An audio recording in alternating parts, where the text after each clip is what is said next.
Assalamualaikum warahmatullahi wabarakatuh. Balik lagi di Waalaikumsalam warahmatullahi wabarakatuh. luar biasa hatur nuhun buat teman-teman, balik lagi di ngobrol edisi yang paling jauh. Jadi biasanya Sumedang kota atau beberapa daerah yang lain, sekarang paling jauh paling luar biasa Jakarta. Bersama panggilnya Uwa, cuma sekarang kita panggilnya Bun. Luar biasa. Sehat Bun?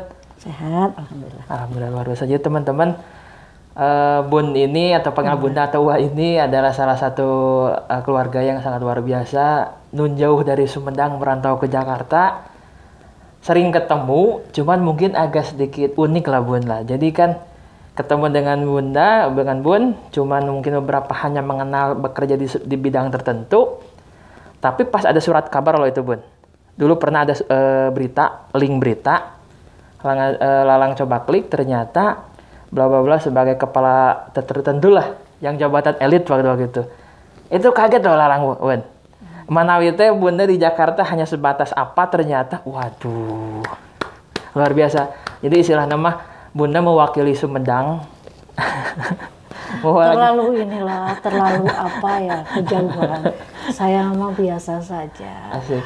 Bahwa ada yang diamanahkan ke saya, itu bukan karena saya hebat, tapi karena Allah ridho dan Allah menutup aib kita. Jadi ya kita mah jalanin aja. Yang penting mah kita bekerja sebaik-baiknya. Mudah-mudahan memberi manfaat. Manfaat itu tidak hanya untuk kita, tapi juga untuk orang lain. Karena ujungnya nilai terbagus dari seorang manusia itu bukan seberapa tinggi jabatan, seberapa banyak harta kekayaan, tapi seberapa besar dia memberi manfaat untuk orang lain. Oh, luar biasa, tepuk tangan buat Bunda Erni. Luar biasa. Jadi sama biasa aja. Jadi, orang doib yang banyak kekurangan. Gimana? Itu kenapa pakai itu? Asik. Nah, jadi ini, Bun, jadi ini perjuangan Lalang gitu, Bun. Artinya teh kan memang salah satu perjuangan sekarang, bahwa di mana-mana fungsi dari itu dan tujuan dari ngobrol itu adalah ini. Jadi Bunda pasti nonton dan teman-teman Bunda pasti nonton. Mungkin ada beberapa yang memang dia lagi mencari mertua. Oh, kebetulan saya punya anak yang belum menikah, kontak-kontak ya, mungkin bismillah nyambungnya di sana gitu Bunda. Sok mangga atuh ibu-ibu tah. Calon minantu baiklah gitu minimal. Luar biasa. Gini lah, manusia teh sudah dilahirkan dengan jodohnya masing-masing. Ya. Mungkin belum ketemu aja, tapi sembari mencari, ya jadi orang baik. Jangan mencari perempuan baik, tapi jadi diri sendiri baik. Dan janji Allah bahwa orang baik akan dipertemukan dengan orang baik. Oh, luar biasa. Tepuk tangan buat Bunda Erni. Tepuk tangan. Wah, ya juga konser. Jadi aslinya Bun, Lalang kaget luar biasa. Jadi di ruangan ini tidak perlu disebut di mana, cuman yang jelas pimpinan paling tinggi di suatu daerah di Jakarta yang memang banyak di Jakarta yang kayak begini. Oh, banyak. Tapi yang memang orang Sumedang gitu, Bun. Banyak orang Sumedang yang hebat, Lalang aja mungkin tidak belum kenal. Saya hanya ya serpihan kecil. Kalau kata lambe turamanya bubuk reginan. Oh ya, rempahan rempeyek. Luar biasa Bun. Apa yang mau diobrolin Lang? Asik. Jadi kan gini teman-teman, tadinya biasanya kan Bunda termasuk keluarga Lalang. Jadi kan kita fokusnya keluarga. Tapi kata Bunda itu nggak interest gitu. Oke. Kalau kita bahas dapur Bun. Nah, jadi Bunda Erni ini salah satu YouTuber luar biasa dengan pencapaian tercepat. Dari bulan Juli udah 1.000 subscriber, udah 1.000 jam tayang lebih. Tepuk tangan buat Bunda Erni. Jadi nggak ada yang luar biasa. Tadinya mau ngebahas dapur Bun. Plus juga tadinya mau di rumah, cuman ternyata Lang kita bahas hal yang memang agak sedikit berbeda, yaitu tentang rumah tangga, ibu rumah tangga dan bekerja. Kurang lebih itu ya Bun ya. Oke, kita mulai dengan dapur Bun. Jadi di Jakarta ini tanggal 27 Maret 2020 itu mulai WFH ya. Saya itu jadi kebingungan, yang biasa 9 to 5 harus kerja. Ya, jam kerja 9 to 5, tapi faktanya orang Jakarta itu jam 6 itu sudah jalan. Nanti 2 jam di perjalanan, balik lagi 2 jam perjalanan. Jadi otomatis waktu itu banyak di tempat pekerjaan. Nah, WFH itu ternyata banyak merubah Saya sudah sekitar 30 tahun bekerja dengan ritme yang sama, tiba-tiba harus banyak di rumah. Jadi kebingungan sendiri, bertanam, oke, segala macam. Saya belanja ke Ragunan, beli pohonan, beli apa, beli sayur segala macam. Sampai selama WFA 3 kali panen kangkung, lama-lama teh bosen ya.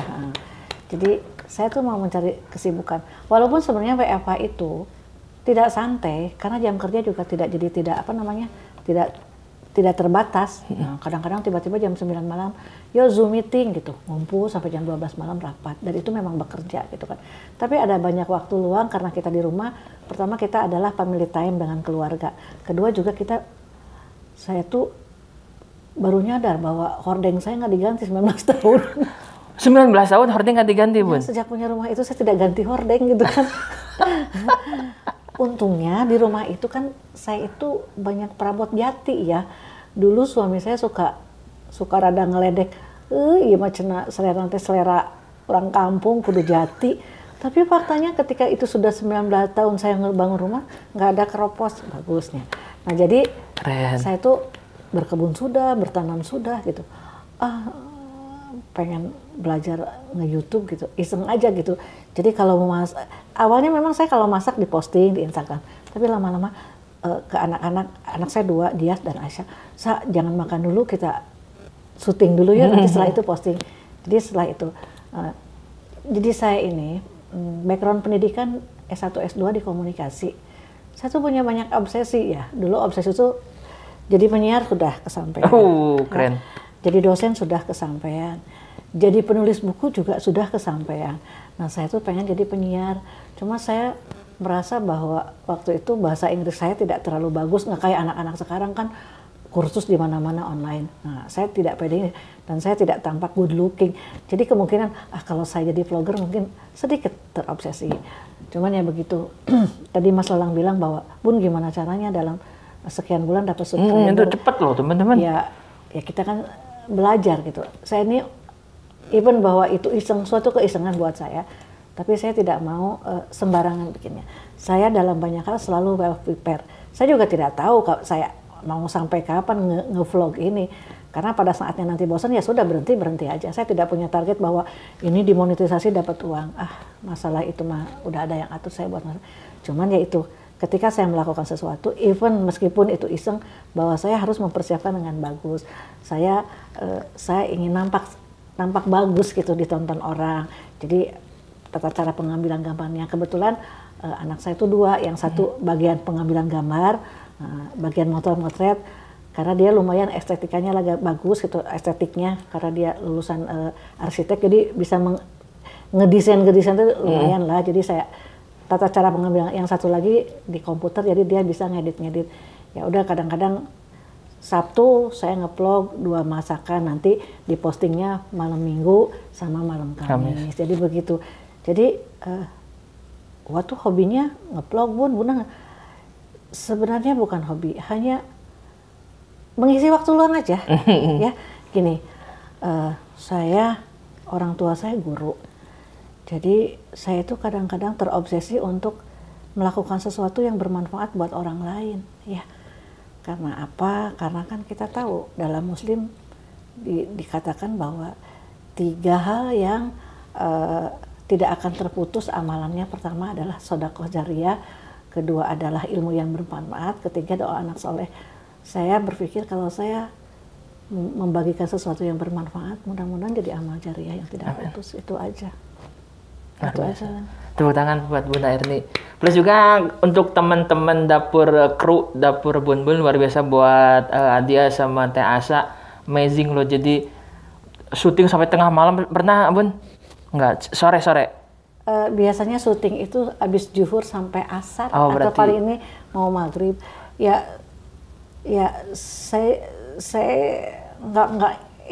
nggak terlalu menyita waktu ya, karena gini, saya tuh punya anak 2. Mereka itu karena melihat saya family man gitu kan, suami saya juga begitu, jadi memang libur tuh untuk libur gitu kan. Jadi kalau kita kemana-mana syuting, jadi saya tidak bisa menyita waktu 2 hari libur tuh harus syuting, karena hari keduanya kita harus jalan. Jakarta ini anak-anak lebih sibuk dari orang tua. Saya berangkat pagi, mereka kadang-kadang habis sholat subuh tidur lagi. Saya pulang, mereka kadang-kadang belum juga datang, kita keburu tidur, jadi jarang ketemu. Praktis Sabtu Minggu, anak-anak saya pun juga tidak mau ada acara kalau tidak terpaksa, karena harus jalan sama ayah bundanya gitu kan. Karena ya seperti mereka bilang, someday kami pergi bun, pergi keluar rumah, mengembara, merantau ataupun juga gitu kan. Di saat itu waktu kita sudah tidak ada, katanya hanya sedikit. Jadi sekarang mumpung masih kumpul di rumah, jadi ya kita masih kemana-mana, masih bisa bersama-sama. Luar biasa. Plus juga teman-teman mengenai quality time ya Bun ya. Kemarin juga kita ekstrim gitu ya. Ke tempat yang luar biasa hebat, bareng-bareng riung tanpa kita agenda HP nggak ada, tanpa ada acara lain nggak ada, pure kita family time bersama. Itu keren. Luar biasa itu, Bun. Jadi kami ini suka traveling gitu kan. Setahun tuh pasti ada harus pergi yang agak jauh gitu kan. Nah sekarang karena COVID ini kita nggak bisa kemana-mana. Gini, saya pernah baca kata pepatah bahwa orang yang paling bahagia adalah orang yang bisa nyari duit dan menggunakannya dengan baik. Karena disimpan juga ntar udah terkumpul, bisa sakit, bisa menghilang, mendingan dipakai. Kalau kata anak-anak selagi sehat, uang kita habis kita masih bisa nyari lagi. Dan satu lagi ada pepatah mengatakan berpergianlah kalian sehingga kalian akan tahu rindunya pulang. Keren. Ya? Kalau kita di rumah aja mah kumaha rek rindu ke rumah ya. Betul. Jadi dan saya juga mengajak mereka membeli memori. Jadi someday mungkin mereka bisa cerita ke anak-anaknya, ke istri, ke suaminya bahwa dulu waktu masih kecil diajak bunda sama ayah ke sini. Ya nggak usah jauh-jauh, tergantung kecukupan rezeki saja. Kadang-kadang ya diajak umroh, kadang-kadang di mana. Tergantung kecukupan rezeki. Tapi ya itu buat saya karena anak-anak juga bilang gini, Lang, Bun, selagi bunda punya uang, selagi bunda sehat pergilah. Nanti juga banyak uang, terus kalau badan sakit nggak bisa kemana-mana. Jadi sekarang mumpung sehat, ameng we. Itu siapa yang toksik gitu, yang suka ngehasut untuk jalan-jalan kemana gitu, siapa itu Bun? Yang Bun ke sini. Ya itu mah saling ya. Semua. Saling. Jadi ada aja rezekinya dalam. Alhamdulillah. Ya ada, semua anak-anak seneng. Padahal mereka tuh sekarang juga sudah kerja, tapi nanti bun ke sini. Tapi dibalik semua itu kesukaan saya travel, saya pengen suatu saat kalau pensiun, saya tuh seneng kali ya kalau umroh sebulan, Ramadan gitu, seneng banget. Sebulan? Ya kita belum pernah, kita belum pernah. Amin, nggak, artinya cita-cita saya seperti itu gitu ya. Ya ngapain lagi ya? Seneng aja traveling, melihat tempat yang baru, menciptakan ciptaan Tuhan, mudah-mudahan menambah rasa syukur dan rasa takwa bahwa alam ini begitu indah, Tuhan ini maha besar gitu aja. Luar biasa. Jadi memang sangat menginspirasi gitu Bun. Jadi quality time, waktu bersama keluarga, dan juga menyeimbangkan bagaimana Bunda posisi di kantor, posisi di rumah, karena kan itu satu paket kesatuan Bun ya. Karena kita bicara di kantor kita punya tanggung jawab, kita di rumah kita punya tanggung jawab, dan itu dan Bunda berhasil menyeimbangkannya, itu keren. Nggak berhasil. Kalau berhasil Bunda tidak akan belajar terus. Manusia itu pembelajar. Gini, Lang, saya itu merasa sedih banget ya kalau ada yang status bahwa profesi yang paling mulia ibu itu adalah ibu rumah tangga. Sementara saya adalah ibu rumah tangga yang bekerja. Saya hanya mohon ampun, mohon sama Allah bahwa kita juga tidak kurang bermanfaatnya sambil bekerja sambil ini. Ya karena saya berpikir bahwa nanti juga anak-anak kita yang perempuan juga bekerja, meninggalkan anak-anak. Jadi tidak perlu harus selalu bersama kalau untuk menciptakan kualitas. Karena gini, ya itu sangat tergantung sama kita, bukan sangat tergantung dengan waktu kita. Bahwa anak kita tuh mau dibikin sebentuk atau segumpal darah, segumpal daging dengan nyawa, sekedar itu aja, atau kita mau latih jadi iman dan takwa. Jadi even saya sering meninggalkan mereka untuk bekerja, mereka paham dan mereka saya ajarin gitu. Ada waktu kecil saya bilang ke mereka bahwa Bunda ngajarin ini atau misalkan melarang ini itu, tidak mengajak ini itu, bukan karena keinginan Bunda, tapi yang di atas. Karena kalau Bunda mah terbatas, misalkan adik kakak mau berbohong, mau melakukan sesuatu, mungkin Bunda tidak tahu, tapi yang di atas tahu. Dan satu lagi ketika saya menikah, saya diajarin oleh mertua ya bahwa ada 2 hal di rumah ini yang tidak boleh telat, makan dan sholat gitu kan. Jadi ya anak-anak dari kecil memang diajari untuk sholat. Kebetulan mereka juga sekolahnya di sekolah Islam ya, dari TK sampai SMA. Jadi kita dibantu oleh sekolah, pagi-pagi tadarus. Jadi sampai saat ini alhamdulillah sholat, ngaji gitu kan, nggak usah disuruh. Nggak ketinggalan itu. Ya. Dan buat saya adalah sukses itu bukan anak saya ranking 1 di sekolahnya, tapi ketika dia sholat tidak harus disuruh lagi, ngaji tidak kudu diuprak, puasa juga atas kesadaran sendiri. Buat saya itulah kesuksesan saya, karena mereka lah investasi akhirat saya. Jadi ya buat saya mah yang penting itu bahwa mereka kemudian pintar, ya itu adalah bonusnya gitu kan. Bahwa mereka kemudian punya pekerjaan yang bagus, ya itu adalah bonusnya. Jadi saya juga mengajarkan ke anak-anak cari hidup itu, cari pekerjaan itu yang membuat mereka bahagia, bukan membuat mereka sukses. Karena sukses belum tentu bahagia, sementara bahagia udah pasti sukses. Keren. Tepuk tangan melulu ya. Jadi kan gini loh Bun, jadi memang tantangan sekarang itu generasi milenial atau generasi, semua generasi ya Bun ya, artinya kan ketika, mohon maaf Bun ya, Anda kan beberapa teman-teman ini yang memang secara finansial ibu rumah tangga atau bahkan mungkin ibunya itu secara karir dia cepat, secara penghasilan dia lebih besar dan juga dan lain-lain. Berbeda mungkin dengan teman-teman lalang yang memang laki-laki dengan pekerjaan yang memang terbatas, cenderungan lebih kecil, sehingga mungkin menciptakan dilematis dalam keluarga yang memang kurang begitu nyaman pada waktu itu mungkin Bun. Nah itu bagaimana, ada nggak tantangan seperti itu Bun awal-awalnya? Tantangan untuk? Tantangan dalam artian mungkin bisa menyesuaikan peran kita sebagai ibu dan juga sebagai tanggung jawab kita di kantor. Gini ya, manusia itu punya banyak peran. Nah, dalam kehidupan aja kadang-kadang kita sebagai adik ketika kita berhadapan dengan kakak. Kadang kita sebagai anak ketika kita menghadapi orang tua. Sebagai teman, sebagai atasan, sebagai bawahan. Jadi manusia itu punya daya adaptasi yang luar biasa. Apakah ada benturan kepentingan antara pekerjaan dan keluarga? Tentu ada. Ya, kenapa saya mengatakan bahwa saya adalah ibu rumah tangga yang bekerja? Karena ada hal-hal tertentu saya lebih mendahulukan kepentingan dari keluarga. Ya, ketika anak sakit, ketika anak perlu saya bisa meninggalkan pekerjaan gitu kan. Ya bagaimanapun juga itu naluri ibu ya. Tapi ada juga hal-hal kadang-kadang ada momen-momen tertentu yang dimana anak itu memerlukan kita di sekolah, kita nggak bisa hadir. Kayak misalkan mau ujian kan ada yang minta maaf sama orang tua. Sementara saya nggak ada, sampai anak saya tuh luak liuk ya, bunda mana cenah asa minta maaf sama siapa. Itu terbenar. Itu pernah terjadi, dan itu teh terekam banget di anak saya. Ya saya paling minta maaf. Tapi ya ini mereka juga minta pengertian, mereka paham bahwa ibunya bekerja gitu kan. Makanya mungkin salah satu egoisme orang tua di Jakarta itu kita lebih suka anak sekolah di full day karena sambil nitipin anak ya. Tapi saya berusaha ketika saya punya waktu, saya menanamkan bahwa bunda ini bekerja, bunda punya tanggung jawab di kantor, jadi ada hal tentu bunda harus bekerja dan mereka paham. Dan kita juga bikin komitmen bersama gitu kan. Jadi dulu saya menegakkan disiplin gini. Saya tuh punya kursi merah, kursi kecil ya, saya bilang, bunda tidak suka kalau adik sama kakak berantem, karena kalian cuma kakak beradik 2 orang, jadi harus saling menyayangi. Tapi kalau ada salah satu di antara kalian yang nakal, silakan duduk di kursi hukuman itu. Tidak boleh ngapa-ngapain 1/4 jam. Mau nulis, mau baca boleh, tapi tidak boleh berdiri dari kursi itu.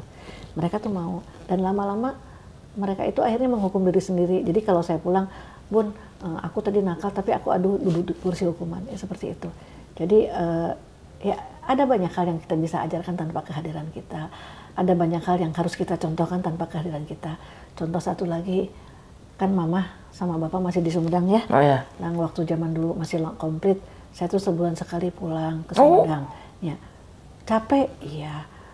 Uang boros, ya iyalah gitu pasti gitu.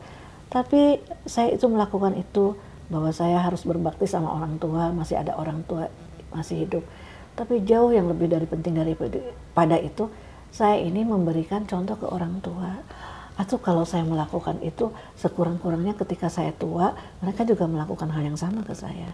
Karena gini, saya selalu katakan ke orang tua harus berbakti bak-bak, tapi kita sama orang tua sendiri tambelan. Tentu tidak sesuai dengan apa yang kita omongin dengan contoh kita. Anak itu butuh keteladanan, butuh contoh, jadi jangan diomongin lah. Kita nyuruh sholat anak, tapi kita juga sholat tara. Kita nyuruh ngaji, nyuruh puasa, kita nyara. Kalau ke anak itu jangan nyuruh, tapi yuk sholat yuk ngaji yuk puasa yuk, anak pasti mau. Ya, kalau selagi masih kecil, tapi kalau sudah gede mereka sudah memisahkan. Ya, anak saya tuh yang namanya si Ade sama Dias gitu kan.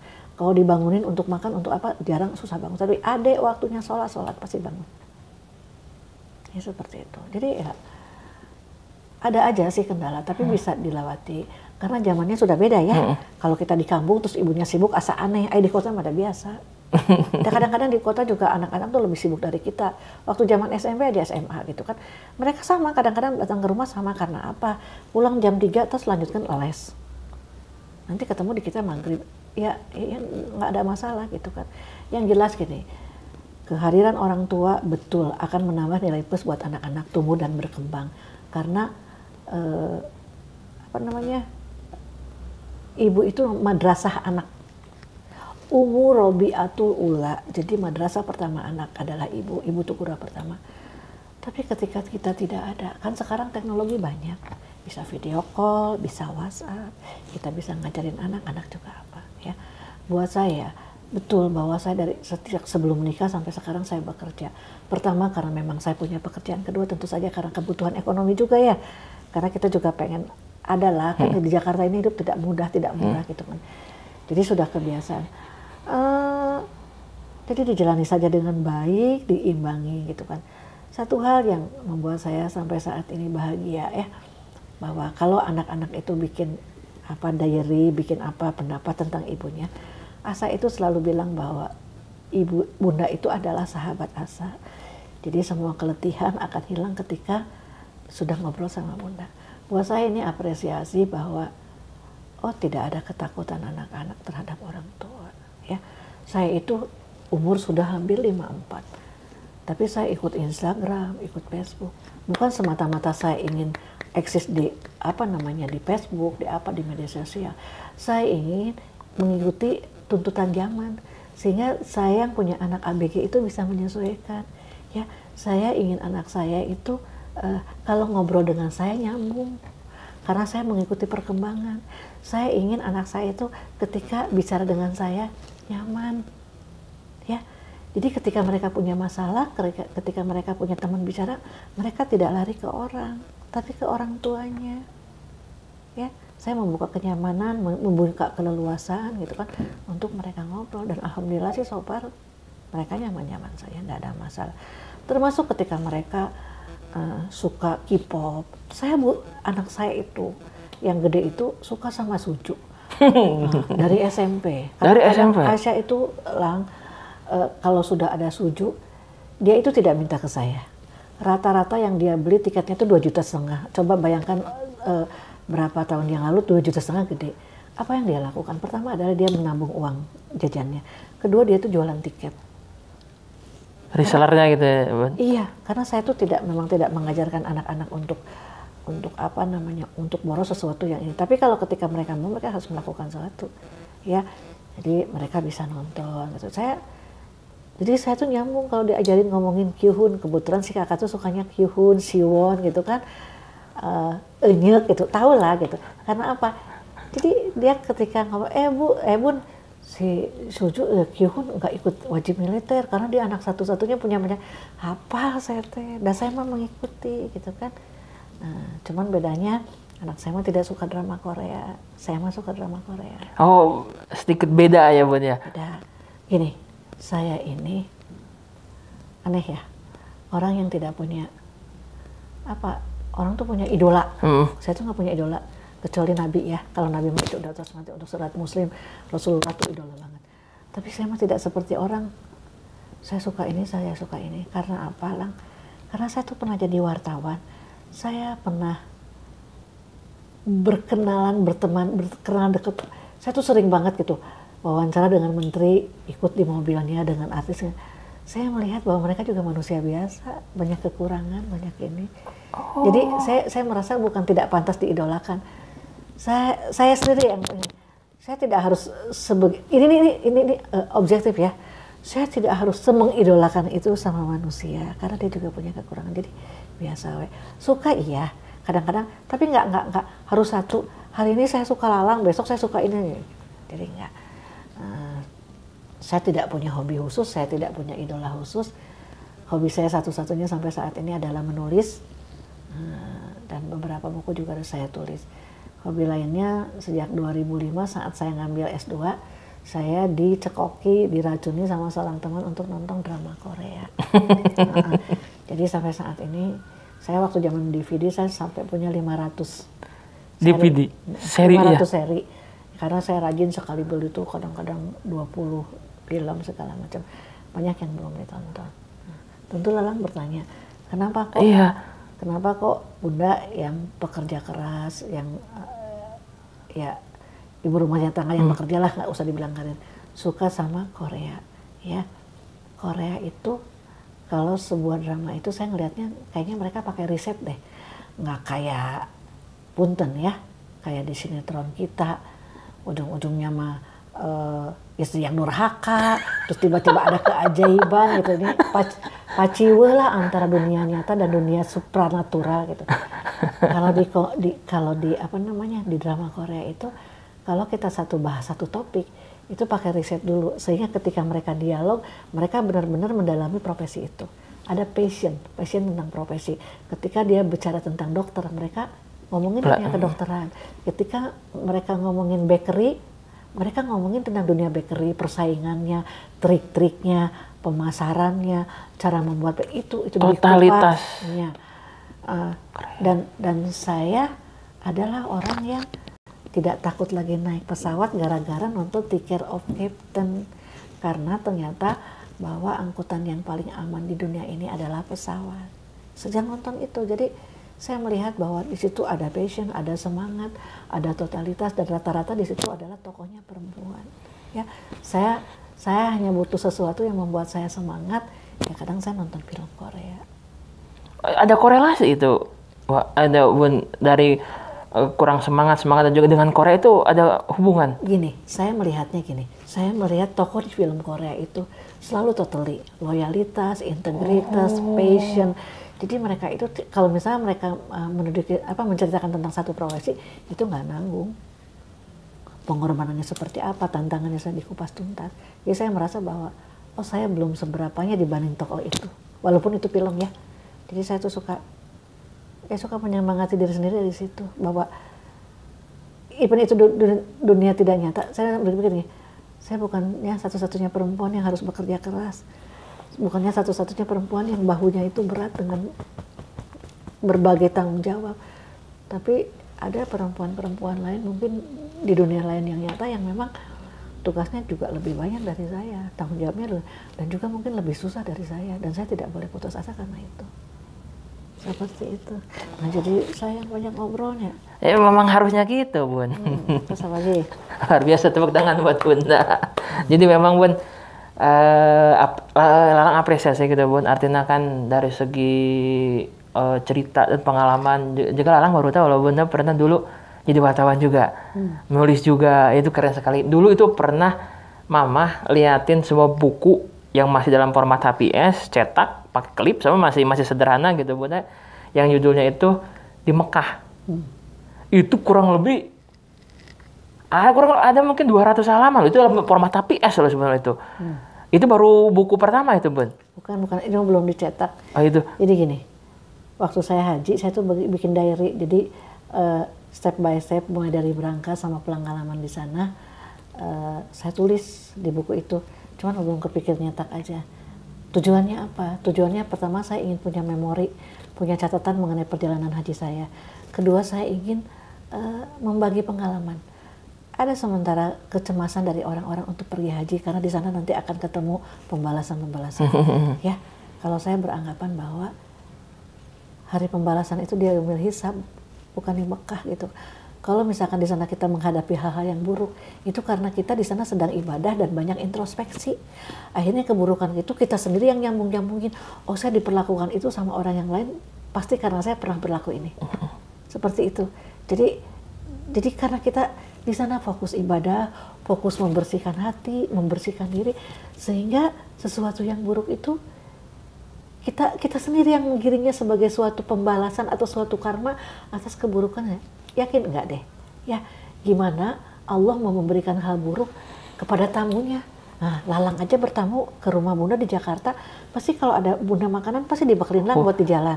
Kenyang luar biasa itu Bunda. Apalagi kita datang menjadi tamu Allah, tentu Allah juga akan memberikan hadiah dalam tanda petik berbagai keberkahan ketika nggak mungkin kita disiksa di sana.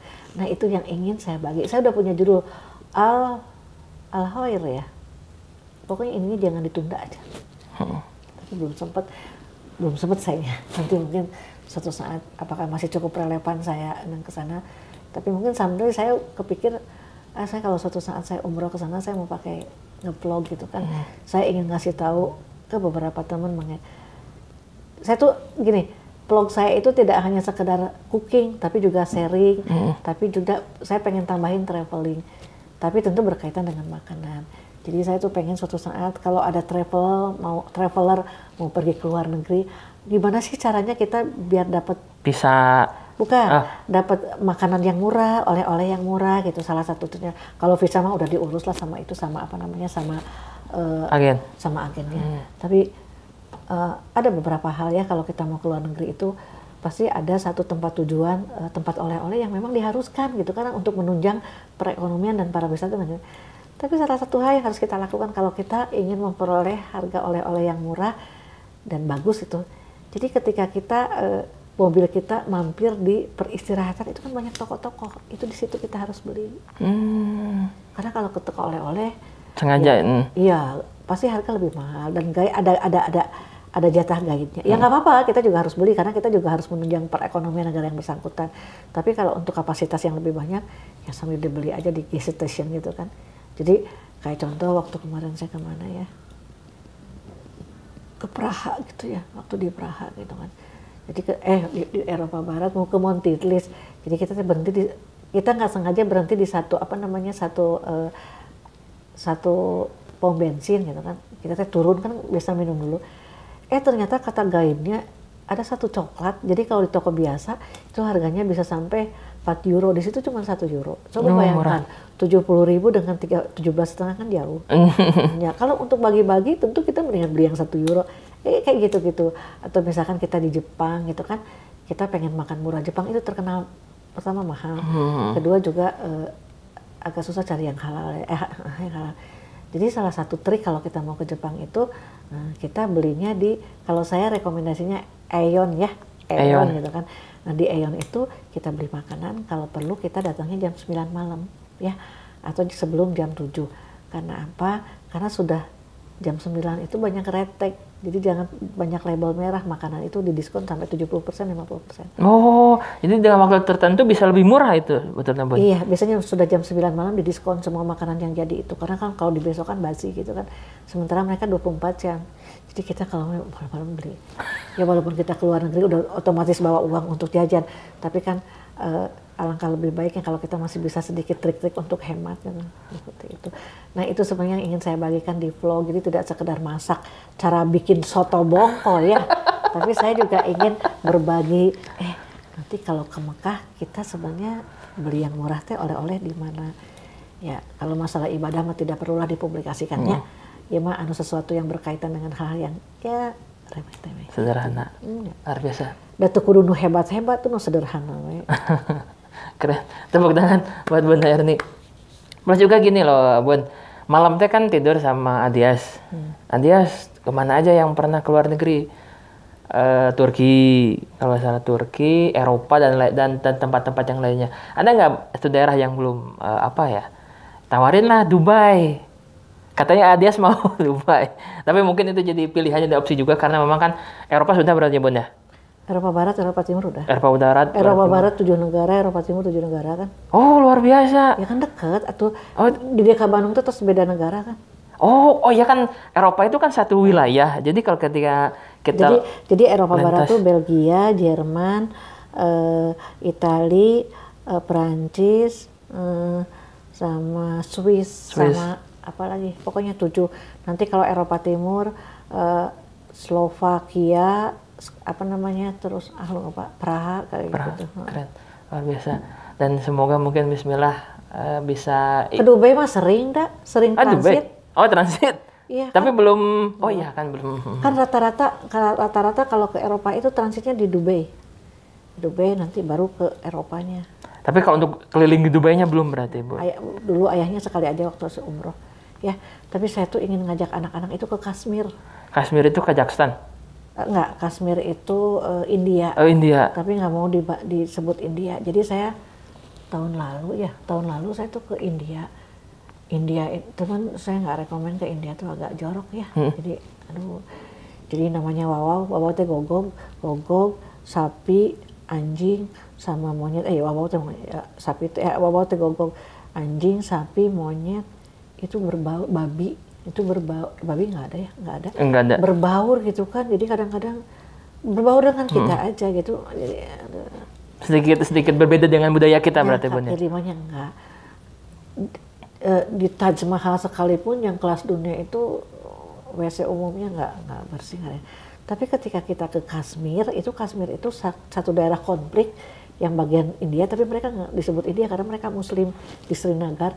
Itu di situ asa di kampung, nginep teh di tengah danau pakai perahu. Terus pagi-pagi teh ada orang sholawatan gitu di masjid gitu kayak orang di kampung. Keren. Ya.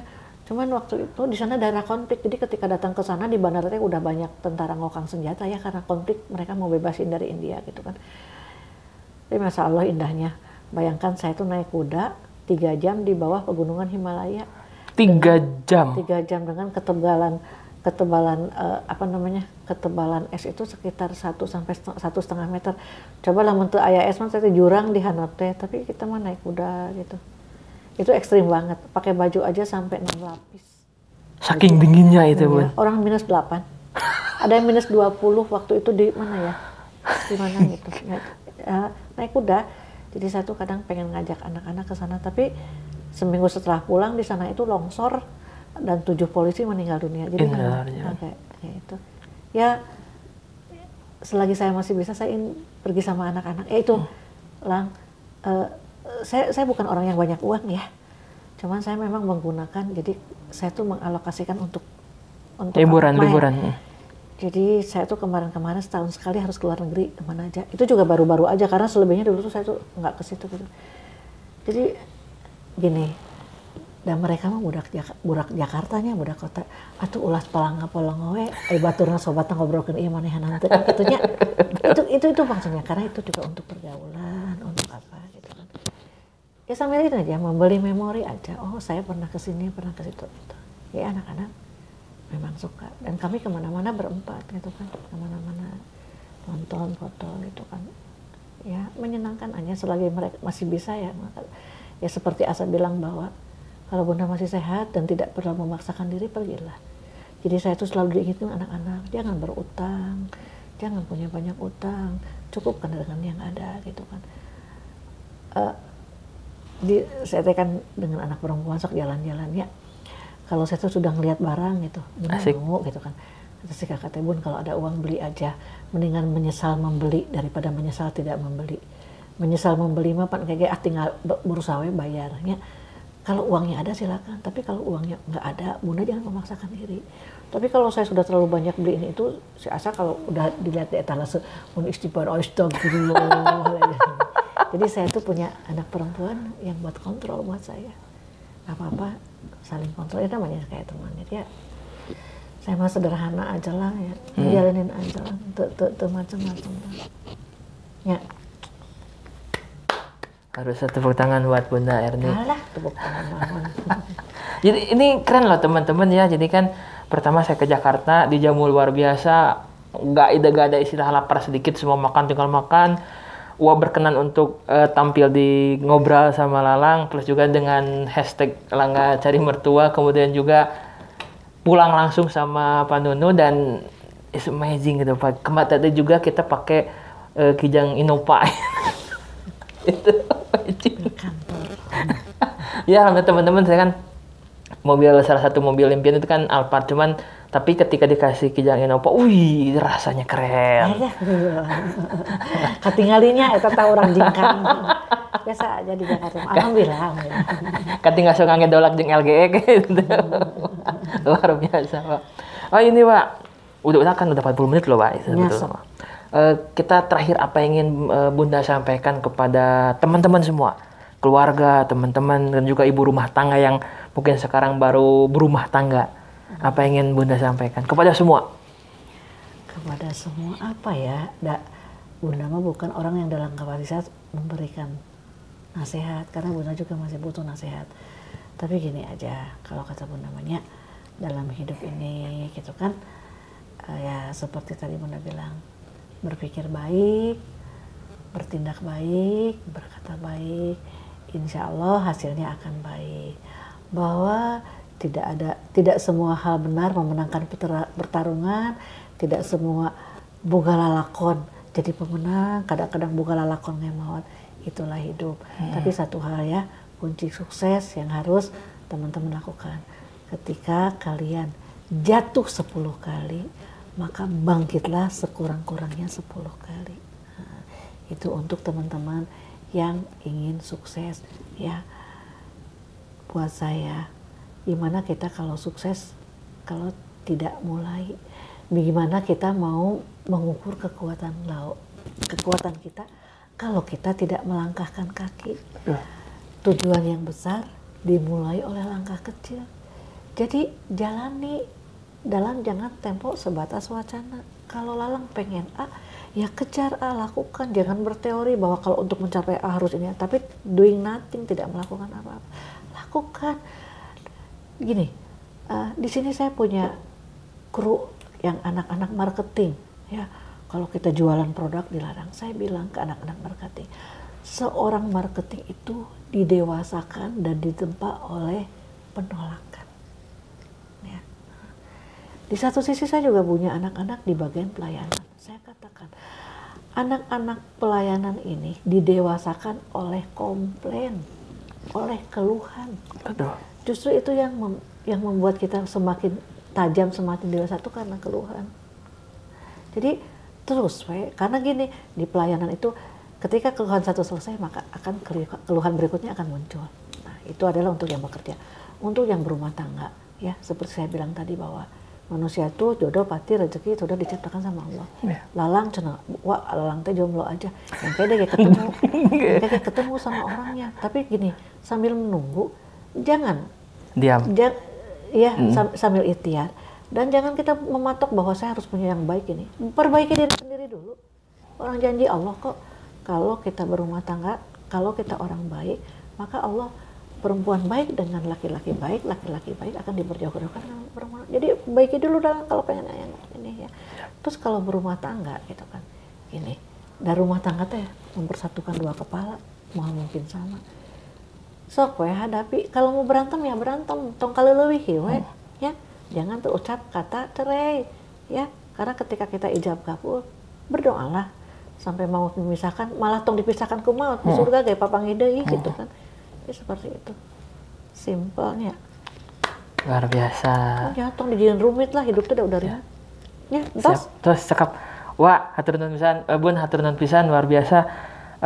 Bunda, waktu panginten. Ya, ada acara. Oh ya, Bunda juga ada acara. Jadi teman-teman terima kasih telah menonton di Ngobrol edisi yang ekstrim, paling jauh, paling luar biasa, paling hebat bersama dengan Bunda Erni. Mohon maaf kalau ada kekurangan. Saya tutup Bun ya. Luar biasa. Teman-teman saya tutup.